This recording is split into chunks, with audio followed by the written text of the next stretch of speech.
With the past incident po last week, kamusta po ba, Senator, ang atmosphere ngayon sa Senado? Kasi may mga tampuhan tayong naririnig. Paano po ang working atmosphere nyo sa ngayon? Medyo may tension, to say the least. Pero sa Monday, I hope it will not turn ugly sa floor. Kasi mukhang mag-i-interpellate sila kay Senator Risa at saka Senator Erwin. Sila kasi yung nag-privilege speech noong Miyerkules. So may mga nag-signify na, ang bilang ko nga, mga 8 sila na mag-i-interpellate o kaya magmamanifest on the floor.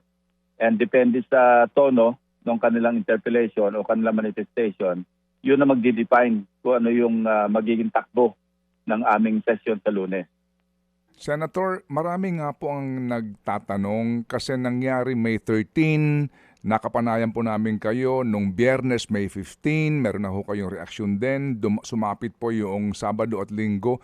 Bakit po Lunes, Martes, wala po ni isang tumayo para po magtanong at i-raise po yung napaka-importanting pangyayaring yon?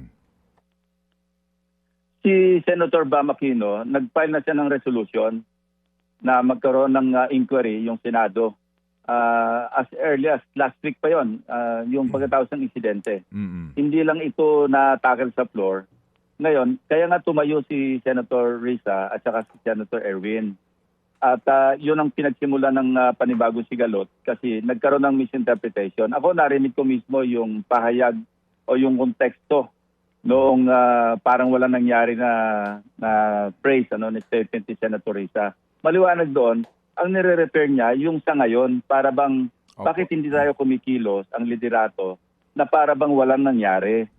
So, ang kay Senator Risa, kasi ang nagkaroon ng problema yun, kasi nung nag-react si Senator Cayetano, na ibang konteksto, ibang timeline. Kasi they're coming from different timelines and context. Yung kay Senator Risa, yung present. Mag-aksyon naman tayo bilang Senado kasi nga tinamaan masyado yung ating institusyon. So wag natin tratuhin ito na parang wala nangyari. Iba naman yung dating kay Senator Tia, nag-react siya ng naging emotional at lahat. At sinabi niya, wag niyong itrato, wag niyong i-trivialize na parang walang nangyari. Kasi takot na takot kami. Ang problema nga, ang masama doon, para bang sinisisi pa kaming minority. Una, kinu-question bakit daw wala kami noong nagkaroon ng chaos doon sa Senado. Pangalawa, para bang meron pang pagbibintang o insinuation at the very least na alam namin na may mangyayari kaya kami umalis. Para bang iniwan namin sila sa ere, which is unfair. At saka napakamali yung kanilang insinuation. At least si Senator Amy saka si Senator Alan Peter Cayetano yon. So sa amin, masakit yon kasi para bang isang Senado tayo, iniwanan nyo kami dahil alam nyo magpuputukan. Ang totoo nun, talagang initially, meron talagang all senators caucus.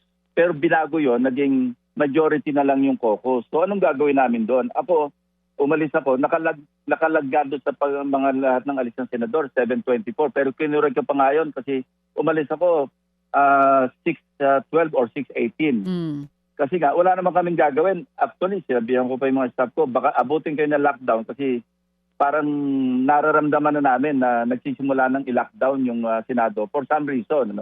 Hindi namin alam kung ano. At alam naman namin, tapos na yung session, wala naman kaming gagawin. Yun naman ang routine namin pag walang session, unless mag-overtime kami sa office kasi halimbawa may privilege speech ako kinabukasan o kaya merong interpellation kinabukasan, maglalamay kami ng mga staff ko. Pero kung wala, anong gagawin namin doon? Yung iba sa amin, may mga appointment na pinuntahan nila, etc. etc. So napaka-unfair yung mag-i-insinuate ka, naka-Facebook Live, sasabihin yung mga minority, wala sila rito. Di ba napaka-unfair, no?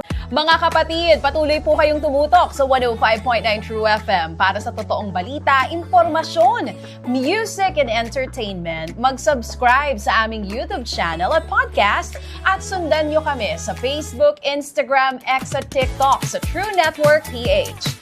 Bisitahin din po ang aming official website, truefm.ph.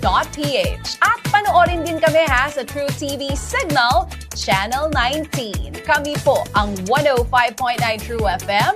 Laging true sa'yo, kapatid. Ito tayo sa totoo, at tapat.